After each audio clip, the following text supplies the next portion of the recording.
మకర రాశి వారికి ఆంగ్ల సంవత్సరానికి వీడుకోలు పలుకుతూ నూతన ఆంగ్ల సంవత్సరం స్వాగతం పలుకుతున్న కాల సమయంలో వ్యయంలో చతుర్గ్రహ సంచార స్థితి ఉండగా 12 సంవత్సరాల తర్వాత దేవగురు బృహస్పతి 6వ స్థానంలో తిరోగమనంలో సంచారం చేయనప్పుడు దోషాన్ని ఎలా తొలగించుకొని ఐశ్వర్యాన్ని ఎలా పొందాలో ఈ వీడియోలో సవివరంగా సంపూర్ణంగా తెలుసుకుందాం. మకర రాశిలో ఏ నక్షత్రాలు వస్తాయనగా ఉత్తరాషాఢ నక్షత్రంలోని 2, 3, 4 పాదాలు, శ్రవణ నక్షత్రంలోని 4 పాదాలు, ధనిష్ఠా నక్షత్రంలోని 1, 2 పాదం కలిపితే మకర రాశి. రాశాధిపతి శని భగవానుడు.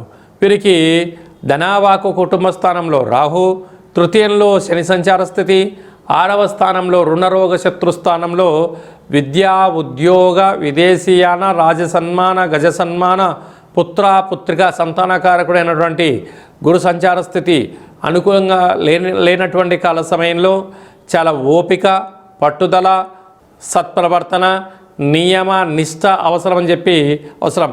కఠోర దీక్ష కూడా అవసరం. కనుక ఇలాంటి కాల సమయంలో విద్యార్థులు చాలా సత్ప్రవర్తనగా ఉండి తీరాలి. ఉద్యోగస్తులకు ఉద్యోగం పోగొట్టుకునే పరిస్థితి అధికంగా ఉంటుంది. వ్యాపారస్తులకు ధన నష్టం కలిగే పరిస్థితి ఉంటుంది. అలాగా ఎక్స్పోర్ట్స్ ఇంపోర్ట్స్ బిజినెస్ చేసే వారందరూ కూడా ఎన్నో జాగ్రత్తలుగా ఉండాలి. ప్రధానంగా డాక్టర్లు, రాజకీయవేత్తలు, సలహాదారులు, మీడియేటర్ రంగంలో ఉండబడిన వారందరికీ కూడా చాలా శత్రువులు అధికంగా పొంచి ఉన్నారు. దీర్ఘకాలిక వ్యాధులు వచ్చే పరిస్థితి ఉంటుందని కూడా గమనించగలగాలి. అలాగే వ్యయంలో ఆత్మకారకుడు రవి, రుణరోగ శత్రుకారకుడు కుజుడు, బుద్ధికారకుడు బుధుడు, కలత్రకారకుడు శుక్రుడు వ్యయంలో ఉండగా ఆంగ్ల సంవత్సరానికి వీడుకోలు పలుకుతూ కొత్త సంవత్సరం స్వాగతం పలుకుతున్న కాల సమయంలో గ్రహాలు అనుకూలంగా లేవు కనుక వీలైనంత వరకు మౌనం, ధ్యానం, సత్ప్రవర్తన వీటన్నిటికీ ఆవేశానికి దూరంగా ఉండగలగాలి. వీటన్నిటిని అవలంబిస్తూ సత్ప్రవర్తన, దేవతారాధన, దానము, ధర్మం వలన గ్రహదోషాలు తొలగించుకోవచ్చు.